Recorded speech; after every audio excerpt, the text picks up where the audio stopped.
Hey, what up, guys?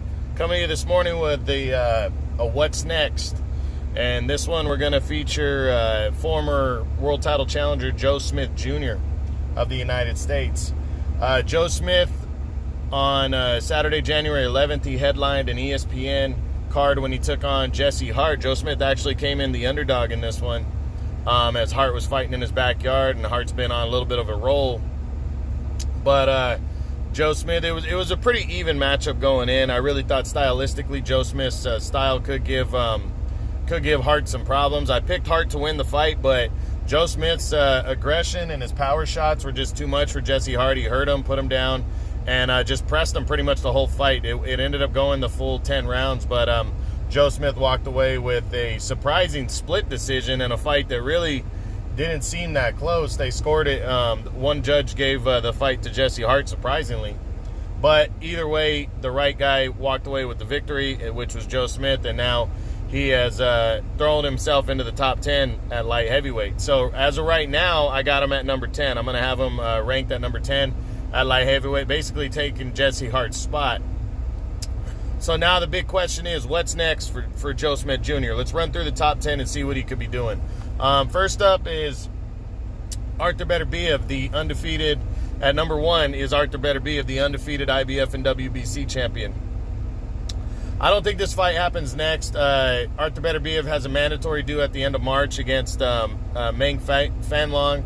And then after that, he might have another mandatory due. It's kind of up in the air right now. If he doesn't, I think it's possible maybe for June or July to possibly face Joe Smith. But I think Beterbiev has better options, and I think after he gets done with Meng Fanlong, he's probably going to go after somebody just who's on a better role in a bigger fight. That's what I think he's going to do. But you never know. We'll see what we'll see. He could face Joe Smith, but I don't think it's going to happen next for Joe Smith Jr. At number 2 is former 3-time light heavyweight champion Sergey Kovalev. I don't think Kovalev's going to want to come back after losing to Canelo against a guy that hits as hard as Joe Smith, because Joe Smith's younger, he hits hard. I think Kovalev's going to want to face a lighter punching opponent, somebody he can hurt easier, because Joe Smith can take a punch too, and I think if Kovalev took him on, it'd be an all-out war. So I don't see this one happening next, but it could, because both guys are with Top Rank. Next at number 3 is Eleider Alvarez, who actually just won on Saturday night. He just won by knockout. Now, it's kind of surprising that Bob Arum, after Joe Smith won, he said he wanted to pair Joe Smith against the winner of Alvarez and Michael Seals. Alvarez has won. Joe Smith said prior to the fight that he'd be into facing Eleider Alvarez. And I think there's a good chance. Both guys are with Top Rank. There's a good chance now these two guys could lock horns in some kind of an eliminator to get into a world title mix. And this is a good matchup right here. Good matchup for both guys. Alvarez a better boxer and packs a pretty decent punch. Joe Smith probably the harder puncher. So it would be a really evenly based match, and it would really be a good opportunity for Joe Smith. So I think this is probably his best option right here next, because it's already been talked about by their promoter, Top Rank, and Bob Arum. So we'll see. But I do think this one has some serious legs to it. At number 4 is the undefeated WBA champion Dimitri Bivol, which would be a rematch from their 2018 fight. I mean, I'm sure Joe Smith would want to face Bivol again. Maybe he wouldn't, though, with all the options he has at 175. But I don't think Bivol would give him a crack. So I really don't see this fight happening next. It would have to make sense, and Bivol pretty much whipped Joe Smith's ass when they fought the first time. Next at number 5 is former WBC champion Alexander Votzik. Votzik's coming off that loss to Beterbiev. They are both with Top Rank, but I don't think Votzik's going to want to take a chance in his first fight back against a guy with the power of Joe Smith Jr., so I don't see this one happening. Next at number 6 is the WBA regular champion, Jean Pascal. I don't think Pascal would completely rule this fight out, but I think he could get better options and more, and options where he wouldn't be taking as much risk. Joe Smith does pack a very good punch, so I'm not saying I don't think Pascal would be completely against it, but I think he has bigger name options, so and more beatable options to take. So he's probably going to go down that route. So so I don't see it.